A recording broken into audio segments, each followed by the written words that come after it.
আসসালামু আলাইকুম সবাইকে।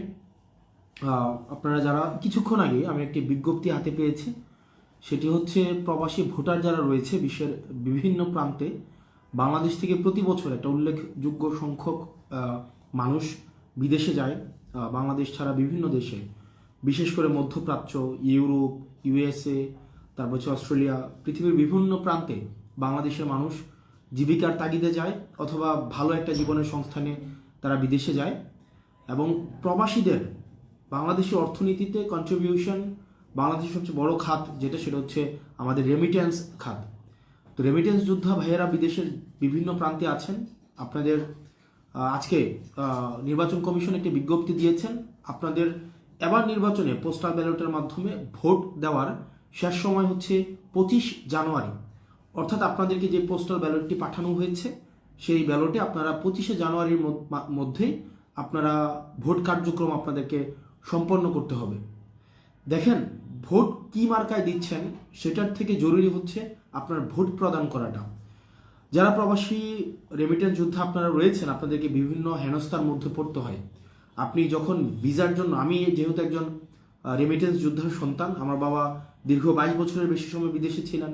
উনি মধ্যপ্রাচ্যে মূলত ছিলেন, উনি সৌদি, দুবাই, ওমান উনি ছিলেন দীর্ঘ অনেক বছর। অর্থাৎ আমি কুমিল্লা অঞ্চল একটা রেমিটেন্স যোদ্ধা অধ্যুষিত একটা এলাকার সন্তান। আমি দেখেছি আমার বাবা চাচারা বা যারা বিদেশে থাকেন, তারা যখন বিদেশে যাওয়ার জন্য পাসপোর্ট করতে যান, পাসপোর্ট করার সময় থেকে তাদের দুর্ভোগ শুরু হয়। পাসপোর্ট অফিসে দালালি, তারপর হচ্ছে ভিসা যখন তারা কিনতে যায়, সেই জায়গায় তাদের প্রতারণার শিকার হতে হয়। নর্মালি ভিসার দাম থাকে 2 লাখ টাকা, 1.5 লাখ টাকা বা সরকারি মূল্য, অথবা যেই এজেন্সির যে মূল্য থাকে সেটা থেকে দালালরা উচ্চ মূল্য নিয়ে থাকে, 5 গুণ 10 গুণেরও বেশি মূল্য নিয়ে থাকে ভিসার মূল্য। তারপরে যেই অর্থ দিয়ে তারা যেই চুক্তিতে তারা বিদেশে যায়, যে কাজের কথা বলে তাদেরকে বিদেশে নিয়ে যাওয়া হয়, দেখা যায় অধিকাংশ ক্ষেত্রে সেই কাজ দেওয়া হয় না। অথবা যেই বেতন বলে বিদেশে নিয়ে যাওয়া হয়, অধিকাংশ ক্ষেত্রেই তাদেরকে সেই বেতনটি তাদেরকে দেওয়া হয় না। এবং ভাষা না শিখে যাওয়ার কারণে তাদেরকে দুর্ভোগে পড়তে হয়, কাজ শিখে না যাওয়ার কারণে তাদেরকে দুর্ভোগে পড়তে হয়। এর সাথে যুক্ত হয় অ্যাম্বাসির অসহযোগিতা এবং এয়ারপোর্টের হয়রানি হেনস্থা তো আছেই। এই সকল সমস্যার সমাধান নিশ্চিত কল্পে আপনার ভোটাধিকার প্রয়োগটি গুরুত্বপূর্ণ। কারণ যখন যে সরকারি ক্ষমতায় আসুক না কেন পরবর্তীতে, সেই সরকার যখন অনুধাবন করবে যে আগামী বছর আমাকে ক্ষমতায় আসার জন্য এই ব্যালট, প্রবাসীদের ভোট আমার ক্ষমতায় আসার জন্য একটি গুরুত্বপূর্ণ ভূমিকা রাখবে, তখন প্রবাসীদের সমস্যা সমাধানের ক্ষেত্রে তারা আরও বেশি মনোযোগী হবে। এয়ারপোর্টের সমস্যা সমাধানে মনোযোগী হবে, প্রবাসীদের যে অ্যাম্বাসিদেরকে অ্যাম্বাসিতে যেভাবে হয়রানি করা হয় সেই হয়রানি নিরসনে মনোযোগী হবে, দালালদের নিরসনে মনোযোগী হবে, পাসপোর্ট অফিসের যেই দৌরাত্ম্য রয়েছে সেটি নিরসনে মনোযোগী হবে। অর্থাৎ আপনার যে অধিকার সেটি বুঝে পেতে হলেও আপনার ভোটটি আপনি প্রদান করুন, যে মার্কায় ইচ্ছা সে মার্কায় প্রদান করুন। কারণ আপনার পছন্দের প্রতিনিধিত্বেই যেন সংসদে গিয়ে আপনার অধিকার নিয়ে কথা বলতে পারে। কিন্তু যদি আপনি ভোট প্রদান থেকে বিরত থাকেন, তাহলে আগামী ইলেকশন পরবর্তীতে আপনার সমস্যার সমাধান কল্পে যেটি হবে সেটি উদাসীন থাকবে সরকার। এখন আমরা বিশ্বাস করতে চাই, জুলাই গণঅভ্যুত্থানে প্রবাসীদের যেই ভূমিকা ছিল, রেমিটেন্স শাটডাউনের মধ্য দিয়ে এই অভ্যুত্থানে তাদের সরাসরি অংশগ্রহণ ছিল, ঠিক একইভাবে স্বাধীনতা পরবর্তী সময় এখনো পর্যন্ত রেমিটেন্স আমাদের অর্থনীতির একটা অন্যতম কাঠামো শক্তি হলেও এখনো পর্যন্ত প্রবাসীদের দুর্ভোগ লাঘবে সরকার এখনো পর্যন্ত দৃশ্যমান কোনো পদক্ষেপ নেয়নি। সেটি নেওয়ার জন্য আমরা বিশ্বাস করি ক্ষমতায় আপনাদের অংশগ্রহণ প্রয়োজন।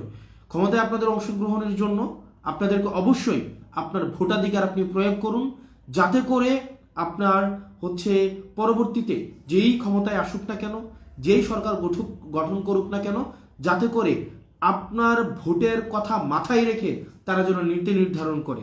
আমরা চাই না প্রবাসীরা শুধুমাত্র দেশে অবদান রাখার সময়ই থাকবে, কিন্তু ক্ষমতায় কারা যাবে সেটি নির্ধারণে তাদের কোনো ভূমিকা থাকবে না। এই বিষয়টি আমরা চাই না। আমরা চাই প্রবাসীরা যারা কষ্ট করে, যারা পরিবার থেকে যোজন মাইল দূরে থেকে, স্থানিক দূরত্ব যাদের সাথে আমাদের রয়েছে, দেখা যায় আমি যেহেতু ছিলাম, আমাদের বাবা চাচাদেরকে আমরা দেখেছি বা প্রবাসীদের সন্তানদেরকে আমরা দেখেছি, দেখা যায় তারা যেই পরিবার ছেড়ে শুধুমাত্র দেশের জন্য, পরিবারের উন্নয়নের জন্য, অর্থনৈতিক সমৃদ্ধির জন্য তারা বিদেশে থাকতে হয়। তো তাদের অবদানকে আমরা স্বীকার করি। তাদের হয়রানি বন্ধ হোক, এয়ারপোর্টের হয়রানি বন্ধ হোক, পাসপোর্টের দালালি বন্ধ হোক, ভিসা জটিলতা নিরসন হোক, অ্যাম্বাসির হয়রানি বন্ধ হোক, এবং বিশেষ করে অনেক প্রবাসী রয়েছে প্রত্যেক মাসে আমি 2-3টা এই বিষয়গুলো আমাকে ডিল করতে হয়। সেটি হচ্ছে যে প্রবাসী অনেক রেমিটেন্স যোদ্ধা আছে, বিদেশে গিয়ে হচ্ছে পরিবার বিচ্ছিন্ন একটি সমাজে তাদেরকে মৃত্যুবরণ করতে হয়। লাশটা আনার সময় দালালদের দৌরত্বের মধ্যে তাদেরকে পড়তে হয়। আমরা চাই না দালালদের দৌরত্বের মধ্য দিয়ে তাদের লাশে বাসায় ফিরে এসে বাড়িতে ফিরে আসার প্রক্রিয়াটাও যেন বন্ধ না হয়। সেজন্য প্রবাসীদের সকল সমস্যার সমাধান নিহিত রয়েছে আগামী ভোটাধিকার প্রয়োগের মধ্য দিয়ে। ইচ্ছা আপনার, আপনি কাকে সংসদে দেখতে চান, যাকে ইচ্ছা আপনি তাকে ভোট দেন, তবে আগামী নির্বাচনে অবশ্যই আপনি ভোটাধিকার প্রয়োগ করুন। আপনার ভোটাধিকার প্রয়োগ থেকে আপনি নিজেকে বিরত রাখবেন না, এবং সেটি সর্বশেষ সময় হচ্ছে 25 তারিখ। এবং রেমিটেন্স যুদ্ধে আপনারা যারা রয়েছেন, দেশটাকে আপনারাও আমাদের মতো ধারণ করেন, আমরা জানি। ইভেন অনেক ক্ষেত্রে বেশি ধারণ করেন। অনেকে আছে, আমি অনেকের সাথে আমার কথা হয়, যারা দেশে কখনো না আসলেও তাদের সমস্যা নেই, তারা অলরেডি বিদেশে প্রতিষ্ঠিত, তারা বিদেশে দেশ থেকে কিছু নিয়ে যাবে, তাদের এই ধরনের কোনো দেশের প্রতি এই ধরনের কোনো প্রয়োজনীয়তা তাদের নেই। না থাকা সত্ত্বেও দেশের প্রতি তাদের যেই আন্তরিকতা, দেশের প্রতি তাদের যেই অকৃত্রিম যে কৃতজ্ঞতা, দেশের প্রতি তাদের যেই দায়বদ্ধতা, সেই দায়বদ্ধতা আমাদেরকে আরো বেশি দায়িত্বশীল করে। কারণ তারা দেশকে দিচ্ছে, দেশ থেকে আসলে কিছু নিচ্ছে না। না থাকা সত্ত্বেও প্রবাসীদের দেশের প্রতি দায়বদ্ধতা, সেটা আমাদের দায়িত্বকে আরো বাড়িয়ে দেয়। আমরা চাই আপনাদের দায়িত্ব, আপনাদের যেই অবদান রয়েছে সেটিকে স্বীকার করতে, এবং আগামী সংসদে আপনাদের প্রয়োজন অনুযায়ী যেন নীতি নির্ধারিত হয়, সেটির পক্ষে আমরা সচেষ্ট থাকব, এবং সেটিকে প্রাধান্য দিয়েই আগামীতে রেমিটেন্স যোদ্ধা যারা রয়েছে তাদের ফ্রেন্ডলি আমরা হচ্ছে পলিসি মেকিং এর আমরা অবশ্যই সেখানে আমরা চেষ্টা করব। যেখান থেকে আপনারা দেখছেন, আপনারা রেমিটেন্স যোদ্ধা যারা রয়েছেন, আপনারা অবশ্যই ভোটাধিকার প্রয়োগ করুন, যাতে করে আপনাদের এই সমস্যাগুলো লাঘব হয়, যাতে করে আপনারা আর হয়রানির শিকার না হন। এবং যে বিষয়টি সেটি হচ্ছে যে হ্যাঁ ভোটের পক্ষে অবশ্যই আপনারা থাকেন। আমরা চাই, আমরা আর আগের মতো দেশটাকে আর বিকিয়ে দিতে চাই না। আমরা চাই না আগের মতো পুরনো যেই সিস্টেমে আমাদের দেশটা রয়েছে সেইভাবেই আমাদের দেশটা চলুক। অত্যন্ত দুঃখজনক বিষয় হচ্ছে, আমাদের দেশে দেখা যায় অনেক রাজনৈতিক দলের অনেক ব্যক্তির বক্তব্যের মধ্যে এই বিষয়টি উঠে আসে যে ফেসিবাদ কাঠামোকে তারা টিকিয়ে রাখতে চায়, ফেসিবাদ কাঠামোর বিচার ব্যবস্থা তারা টিকিয়ে রাখতে চায়, ফেসিবাদ কাঠামোর মিডিয়া ব্যবস্থা তারা টিকিয়ে রাখতে চায়, ফেসিবাদ কাঠামোর প্রশাসনিক ব্যবস্থা তারা টিকিয়ে রাখতে চায়, ফেসিবাদ কাঠামোর সবকিছুই তারা টিকিয়ে রাখতে চায়। অর্থাৎ তাদের কাছে ব্যাপারটা এমন যে ফেসিবাদ কাঠামোর সবকিছুই ভালো, শুধু হাসিনা ছাড়া। মানে হাসিনা ছাড়া ফেসিবাদ কাঠামোর আমার সবকিছুই লাগবে। আপনারা যদি চান যে হাসিনা যেভাবে স্থায়ীভাবে দেশ থেকে দেশের মানুষ প্রত্যাখ্যান করেছে, ঠিক সেভাবে ফেসিবাদ কাঠামোকেও সারা দেশের মানুষ এভাবে প্রত্যাখ্যান করুক, তাহলে আপনার মতামত অবশ্যই হ্যাঁ ভোটের পক্ষে হোক। আপনারা যারা আমার কমেন্ট বক্সে গালাগালি করছেন, গালাগালি করতে পারেন, সেটি স্বাধীনতা টিকিয়ে রাখার জন্য আপনার আগামীতে আপনার যেই গণভোট, সেই গণভোটে আপনাকে হ্যাঁ দিতে হবে।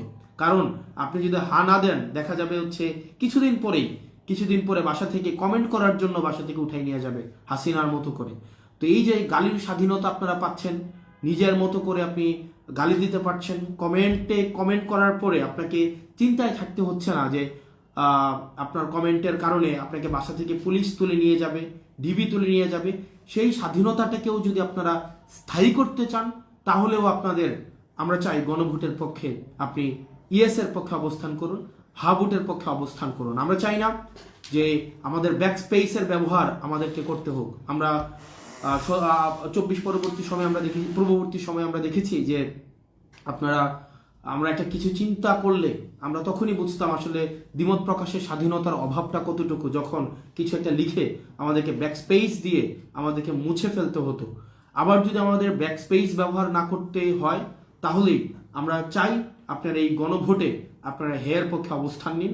এবং আমরা যারা এখন বর্তমানে বলার চেষ্টা করছেন আমাদের ফেসিবাদ কাঠামোর সবকিছুই লাগবে শুধুমাত্র হাসিনা ছাড়া, তাদেরকে প্রত্যাখ্যান করতে হলেও আপনারা হা ভোটে অবস্থান নিন। এবং আমরা চাই আপনার এই গালির স্বাধীনতা অব্যাহত থাকুক, আপনার এই দ্বিমত প্রকাশের স্বাধীনতা অব্যাহত থাকুক।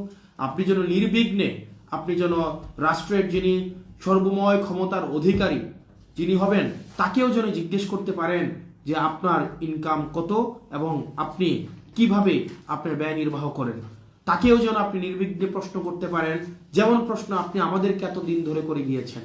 কিন্তু বিষয়টা যদি এমন হয় যে শুধু প্রশ্নটা শুধুমাত্র নির্দিষ্ট একটি শ্রেণীর জন্য বরাদ্দ, আপনাকে মস্তক অবনতভাবে আপনাকে ক্ষমতার সামনে মাথা নত করতে হয়, তখন তাহলে সেটি হবে আমাদের এই 24-এ অর্জিত স্বাধীনতার অবমূল্যায়ন। সেজন্য আমরা যদি স্বাধীনতাকে স্থায়ী করতে চাই, আমরা যদি প্রশ্ন করা অব্যাহত রাখতে চাই, দ্বিমত করা অব্যাহত রাখতে চাই, এই গালির স্বাধীনতা যেটি আপনি আমার কমেন্ট সেকশনে প্রয়োগ করছেন সেটি যদি অব্যাহত রাখতে চান, তাহলে অবশ্যই অবশ্যই আগামীতে গণভোটে হের পক্ষে আপনার ভোটটা হোক। আপনারা ভালো থাকবেন, সুস্থ থাকবেন। সালামু আলাইকুম রহমতুল্লাহি ওয়া বারাকাতুহু।